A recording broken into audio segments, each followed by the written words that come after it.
நீங்க என்ன சொல்றீங்க? யாருக்கு ஓட்டு போடுவீங்க?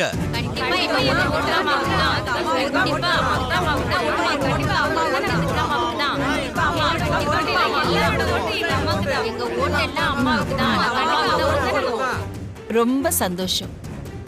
மறக்காம ஓட்டு போடுங்க. வரேன்.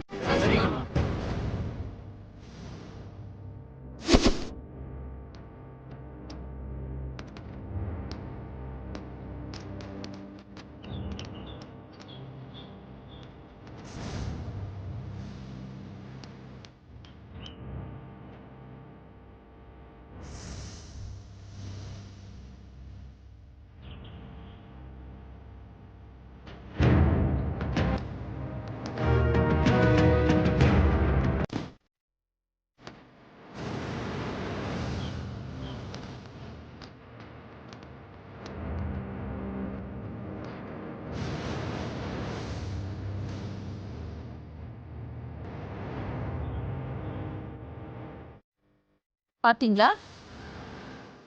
தொழிலாளர்கள் என்ன சொன்னாங்கன்னு கேட்டீங்கல்ல? அவங்கள பொறுத்த வரைக்கும் எலெக்ஷன்ல நிக்கிறது மித்ரா இல்ல, நான். இதுக்கப்புறம் உனக்கு ஜெயிப்போங்கிற நம்பிக்கை இருக்கா பார்வதி?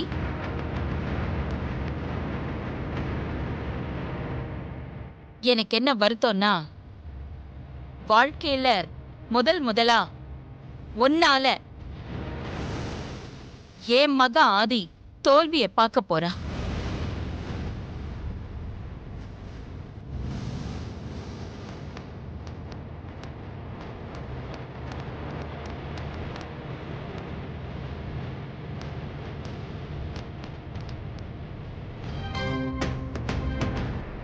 பார்வதி, நீ எதுக்காகவும் நம்பிக்கை இழந்துடாத. தேர்தல் முடிவு எப்படி வேணாலும் மாறலாம். இதுக்கப்புறமும் ஜெயிப்போங்கிற நம்பிக்கை எனக்கு இல்ல மாமா.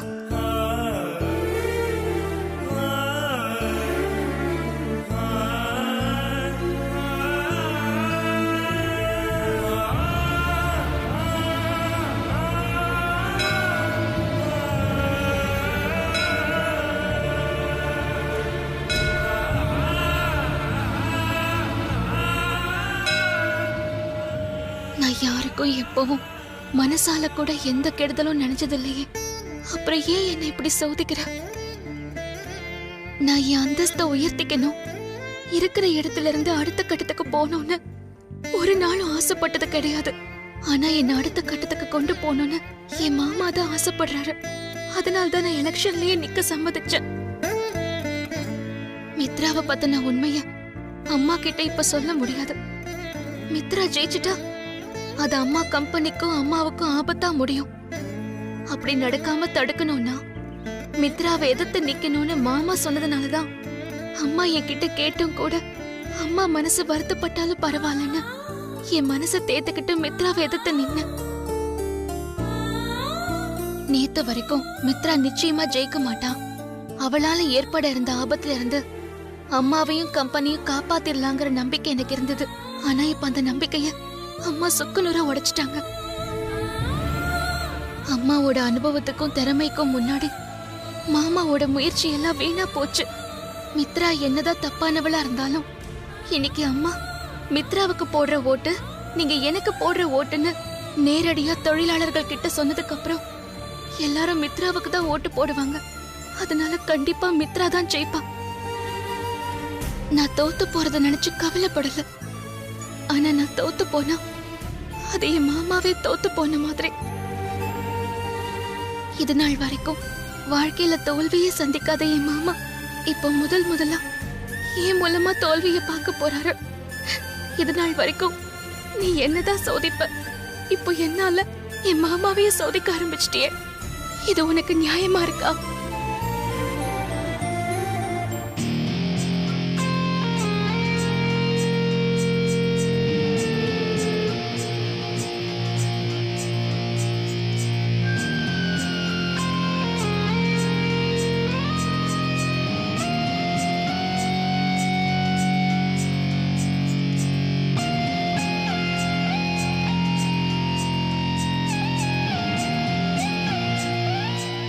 என்ன ரொம்ப நேரமா கடவுள்கிட்ட உருகி உருகி வேண்டிட்டு இருக்க?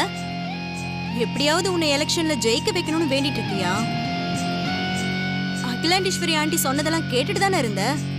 இனி இந்த கடவுளே நேர்ல வந்து உனக்காக ஓட்டு கேட்டாலும் ஒருத்தவங்களும் உனக்காக ஓட்டு போட மாட்டாங்க. என்னதான் ஊருக்குருவி உயர பறந்தாலும் அது பறந்தாயிட முடியாது. உன்னோட நிலைமையும் அதுதான், அத மறந்துடாத. ஆதி ஆசைப்பட்டா நீ குட்வில் அம்பாஸ்டர் ஆயிடுவியா? அதுக்கெல்லாம் ஒரு தகுதி வேண்டாமா? என் எதிரில நிக்க கூட தகுதி இல்லாத நீ என்ன எதிர்த்து எலெக்ஷன்ல நிக்கலாமா? அகிலாண்டீஸ்வரி ஆண்டி உனக்கு எப்படி வச்சாங்க பாத்தியா ஆப்பு? என்னைக்கும் நீ சமையல்காரி தாண்டி. என்ன எப்பவும் சரிக்கு சரியா நின்னு சவால் விட்டு பேசுவ, இப்ப எதுவுமே பேசாம அமைதியா நிக்கிற. அகிலாண்டீஸ்வரி ஆண்டி போட்ட போடல ஆடி போய் நின்னுட்டு இருக்கியா? வர்க்கர்ஸ் முன்னாடி அகிலாண்டீஸ்வரி ஆண்டி என்ன ஆரஞ்சது எனக்கு அவமானமா தான் இருந்துச்சு. ஆனா அடுத்த நிமிஷமே வர்க்கர்ஸ் கிட்ட நீங்க மித்ராக்கு போடுற ஓட்டு எனக்கு போடுற ஓட்டு மாதிரின்னு சொன்னாங்க பாத்தியா? அந்த வார்த்தை எனக்கு அப்படியே அடிச்ச இடத்துல மயில் இறகால சும்மா பருடி விட்ட மாதிரி சொகமா இருந்துச்சு. உன்னையும் அதையும் நினைச்சா எனக்கு ரொம்ப பாவமா இருக்கு. எலெக்ஷன்ல என்ன தோக்கடிக்க நீங்க 2 பேரும் பட்ட கஷ்டம் எல்லாம் இப்படி வீணா போச்சா? இந்த எலெக்ஷன்ல நான் ஜெயிக்க போறது கன்ஃபார்ம். அதுல எந்த சந்தேகமும் இல்ல. நான் ஜெயிச்சதுக்கு அப்புறம் தான் இருக்கு. இந்த மித்ராவோட ஆட்டத்தை இனிமேதான் எல்லாரும் பார்க்க போறீங்க.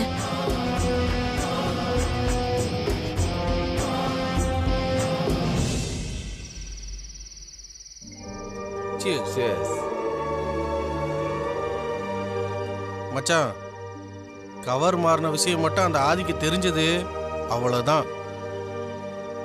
டேய், நீ வேற பேசாம வாயை மட்டும் குடிடா. நானே அதை நினைச்சு பயத்துல குடிச்சுக்கிட்டு இருக்கேன். நீ வேற ஆதி பேரை சொல்லி ஏறின போதை இறக்கி விட்டுற போல இருக்கு.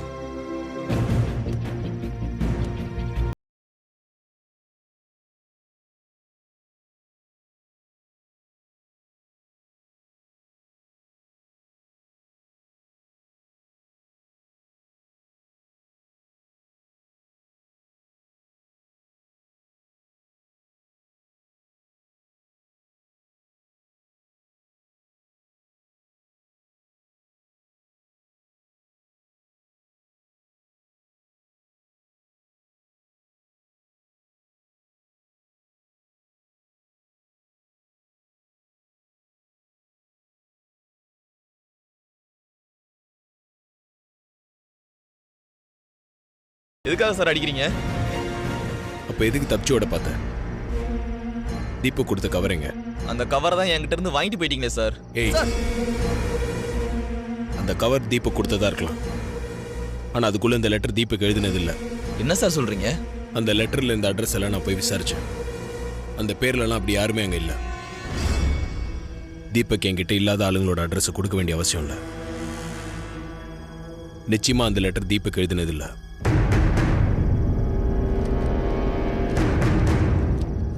இது நீ கொடுத்த கவர்ல இந்த லெட்டர். இது ஏற்கனவே தீபக் எனக்கு எழுதின லெட்டர். இது ரெண்டுத்திலுமே தீபக்கோட கையெழுத்து இருக்கு.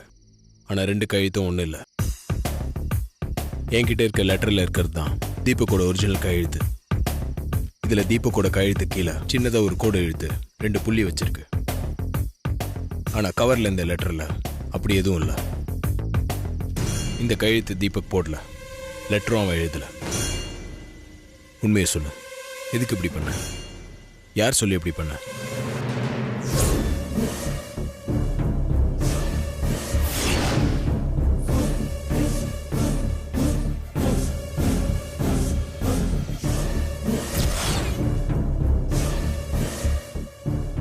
யார் நீங்க? எதுக்காக என்ன கடத்திட்டு வந்திருக்கீங்க? சொல்லுங்க, உங்களுக்கு என்ன வேணும்? அங்க பாருடா.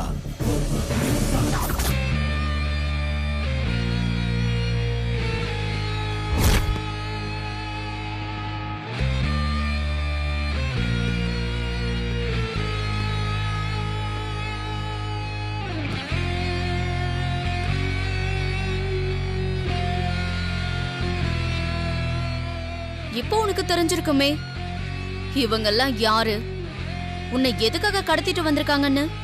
நீங்க என்ன சொல்றீங்க? எனக்கு ஒன்றும் புரியல. என்ன வேற யாரும் நினைச்சு நீங்க தப்பா கடத்திட்டு வந்து என்னை மிரட்டிட்டு இருக்கீங்கன்னு நினைக்கிறேன். சபாஷ், டிடெக்டிவ் தீபக்கோட ஃப்ரெண்ட் இல்லையா? அதான் சூப்பரா நடிக்கிற. ஆனா உன் நடிப்பு இந்த நந்தினி கிட்ட செல்லாது. ஹாஸ்பிட்டல்ல இருந்த தீபக்க ஆதி அவன் வீட்டுக்கு கூட்டிட்டு போனது, அதுக்கப்புறம் ஆதி உன்னை தேடி ஹோட்டலுக்கு வந்தது எல்லாம் எனக்கு தெரியும். ஆதிக்கு தெரியாமலேயே நான் ஆதிய ஃபாலோ பண்ணிக்கிட்டு தான் இருக்கேன். இப்போ உனக்கு புரிஞ்சிருக்குமே கல்யாணத்துக்கு வந்த உன்னை எதுக்காக கடத்திட்டு வந்திருக்காங்கன்னு. ஆதி வந்து கேட்டா கொடுக்க சொல்லி தீபக் உன்கிட்ட கொடுத்து வச்சிருக்கிற அந்த கவர் எனக்கு வேணும். இல்ல, என்கிட்ட எந்த கவரும் இல்ல. நல்ல முறையில கேட்டா இவன் கிட்ட இருந்து எதுவும் கிடைக்காது. கொஞ்சம் வன்முறையை யூஸ் பண்ணுங்க.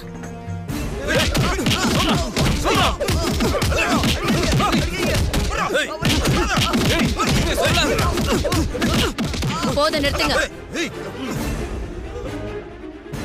இப்ப சொல்லு, தீபக் உன்கிட்ட கொடுத்து வச்சிருக்கிற கவரை என்கிட்ட கொடுத்துட்டு நான் ரெடி பண்ணி வச்சிருக்கிற கவரை நீ ஆதி கிட்ட கொடுத்தா உனக்கு உயிர் மிஞ்சும். கூடவே கொஞ்சம் பணமும் கிடைக்கும். என்ன சொல்ற? இவன் சரிப்பட்டு வர மாட்டான். தீபக் மாதிரி இவனும் நடப்பணமா இருக்கட்டும். ஸ்டார்ட் பண்ணுங்க.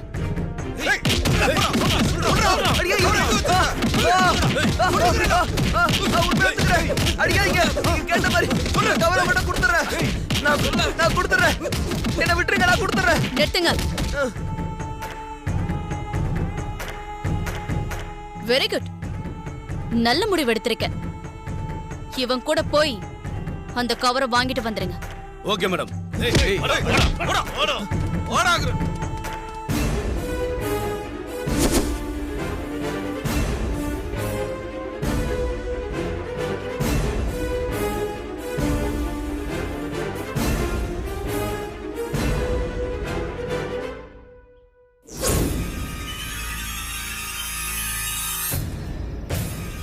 உயிர் மேல இருந்த பயத்திலையும் பணத்து மேல இருந்த ஆசையிலையும் கவர் மாத்தின வேலையை மட்டும் தான் சார் பண்ணேன். என்னை மன்னிச்சு விட்டுருங்க சார். சார் நான் போலாமா சார்? போ.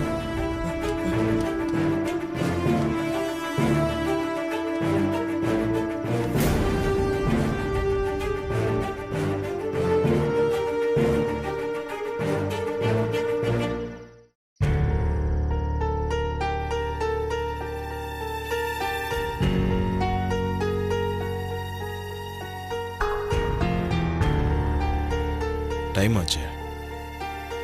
இவன் என்ன பண்ணிட்டு இருக்கா?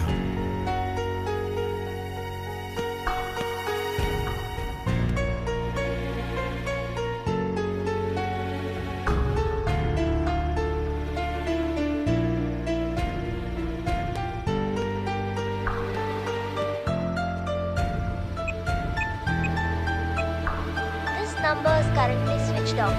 Please try again later.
Parvati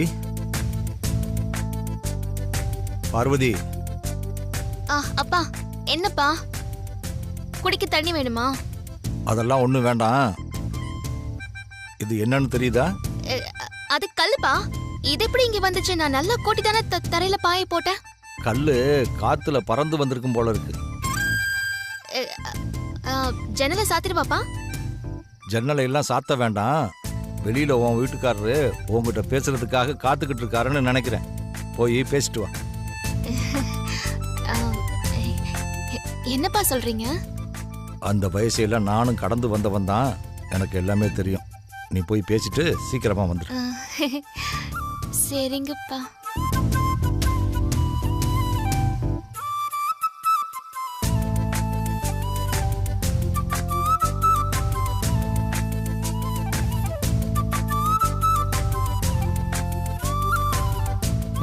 என்னைக்கு பெரிய பாறாங்கலி என் தலையில விழப்போகுதோ அதான் தெரியல.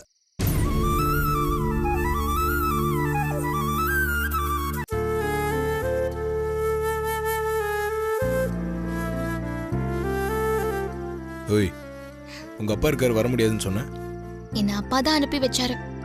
அப்பா அனுப்பி வச்சாரா? ஆமா, நீங்க என் மேல வீசின கல்லு அப்பா மேல பட்டு அவர் எந்திரிச்சிட்டாரு. அதுக்கப்புறம் அப்பா தான் என்னை எழுப்பி விட்டு உன் வீட்டுக்காரர் உன்கிட்ட பேசுறதுக்காக வெளியே காத்துட்டு இருக்காரு, போய் சீக்கிரமா பேசிட்டு வான்னு அனுப்பி வச்சாரு. இனிமேல் உன் மேல கல் எறிஞ்சு டைம் வேஸ்ட் பண்றதை விட நான் என் மாமனார் மேலே கல் எறிஞ்சுக்கிறேன். சீக்கிரம் பேசிட்டு வான்னு அப்பா சொல்லி அனுப்பியிருக்காரு. இப்ப எதுக்காக என்ன கூப்பிட்டீங்கன்னு சொல்லுங்க மாமா. அம்மா பேசிட்டு போனதுக்கு அப்புறம் நீ நம்பிக்கை இழந்து இனிமேல் ஜெயிக்க முடியாதுன்னு சொல்லிட்டு போயிட்ட. காலையில ஓட்டுப்பதிவு, அதை நினைச்சு நீ எப்படியும் தூங்காம இருப்ப. உன்னை பார்த்து ஆறுதல் சொல்லிட்டு போலான்னு வந்தேன். நான் வந்து கூப்பிட்டா நீ பாட்டு படுத்துட்டே இருக்க. ஒருவேளை நான் தான் ஜெயிப்பேன்னு உறுதியா இருந்தா என்னால நிம்மதியா தூங்கிருக்கவே முடியாது மாமா. என்ன சொல்ற? நான் ஜெயிக்கிறது உறுதியா இருந்தா அம்மாவால நிம்மதியா தூங்கவே முடியாது. அம்மாவோட நிம்மதியை பறிச்சுட்டு என்னால நிம்மதியா தூங்க முடியுமா மாமா? இப்போ நான் ஜெயிக்க மாட்டேன்னு அவங்க நம்புறதுனால அம்மா நிம்மதியா தூங்குவாங்க. அம்மா நிம்மதி தான் எனக்கும் முக்கியம். அதனாலதான் நான் நிம்மதியா தூங்கிட்டு இருந்தேன். நீ ஜெயிக்கலனா அது அம்மாக்கு தற்காலிக நிம்மதி மட்டும்தான். அந்த மித்ரா ஜெயிச்சா எவ்வளவு பெரிய குழப்பமும் ஆபத்தும் வரும்னு உன்கிட்ட சொல்லியிருக்காங்க. அப்புறம் அம்மாவால் எப்படி நிம்மதியா இருக்க முடியும்? நீ அம்மாவோட தற்காலிக நிம்மதியை மட்டும்தான் பார்க்குற. ஆனா நான் அம்மாவோட நிரந்தரமான நிம்மதியை பார்க்குறேன். அதுக்கு நீ ஜெயிக்கணும். அதுக்கு இன்னும் வாய்ப்பு இருக்கா மாமா? தீபக் மூலியமா அதுக்கு ஒரு வாய்ப்பு கிடைச்சது. ஆனா கடைசி நேரத்துல நந்தினி அதை தட்டி பறிச்சிட்டா. என்ன மாமா சொல்றீங்க?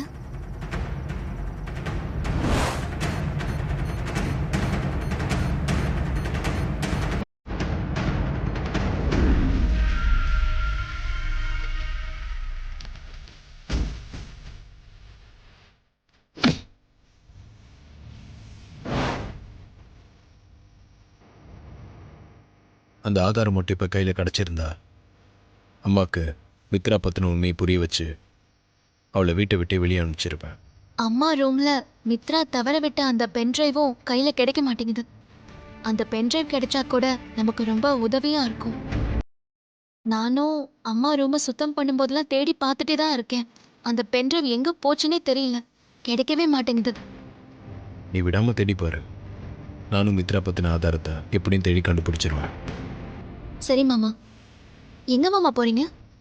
ஒரு நிமிஷம் வரேன்.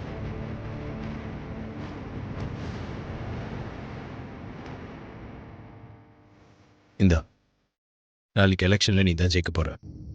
அதுக்காக நான் உனக்கு அட்வான்ஸா வாழ்த்து சொல்றேன். இதை வாங்கிக்க.